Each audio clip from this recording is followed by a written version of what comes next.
Hello guys, আসসালামু আলাইকুম everyone. আশা করি সবাই ভালো আছেন। প্রিয় কুমিল্লাবাসী, প্রিয় লাকসামবাসী, বিভাগ নিয়ে অনেক কথাই চলতেছে অনলাইন জগতে। কেউ চাচ্ছে নোয়াখালী বিভাগ, কেউ চাচ্ছে কুমিল্লা বিভাগ। আশা করি কুমিল্লা বিভাগের প্রায় 80% কাজে সম্পন্ন হয়ে গেছে। তারপরও অনলাইনে যে পরিমাণের গালিগালাজ চলতেছে এখনও, নোয়াখালী মানুষদেরকে বলতে চাচ্ছি, এটা কুমিল্লার প্রাপ্য। কারণ কুমিল্লা স্বাধীনতার মুহূর্তে অনেক ভূমিকা এই কুমিল্লার মানুষ রেখেছে। এই জন্যই কুমিল্লাকে বিভাগ দেওয়া হয়েছে। আবার কুমিল্লাতে অনেক কিছু আছে যেটা আপনাদের নোয়াখালীতে নাই। বাট আর গালিগালাজ করবেন না। বিশেষ করে আমরা সবাই বাংলাদেশি।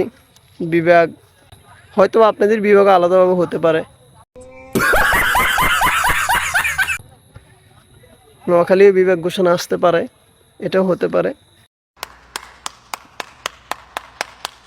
গালিগালাজ করে নিজের নোয়াখালীকে ছোট করবেন না, কারণ নোয়াখালীর মানুষ অনেক ভদ্র, অনেক ভালো। এটা আমরা কুমিল্লাবাসী বিশ্বাস করি।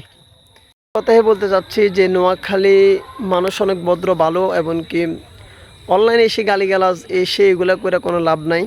কারণ এটা তো আর কারো হাতে না, এটা হলো সরকারের হাতে। সরকারের যেটা ভালো মনে করে ওইটাই করছে। বাট আপনাদেরকে বলতে চাচ্ছি, গালিগালাজ এগুলো বাদ দিয়ে সবাই শান্তিপূর্ণভাবে বসবাস করেন। কুমিল্লার মানুষ অনেক ভদ্র, নোয়াখালীর মানুষও অনেক ভদ্র, এটা আমি বিশ্বাস করি। এই জন্য আজকের এই ভিডিওটা করা। কারণ একটা সপ্তাহ আমরা এর ভিতরে অনলাইনে ঢুকলে এই জিনিসগুলো দেখতে পাই। এই জন্যে কথাটা বলা হয়েছে আর কি।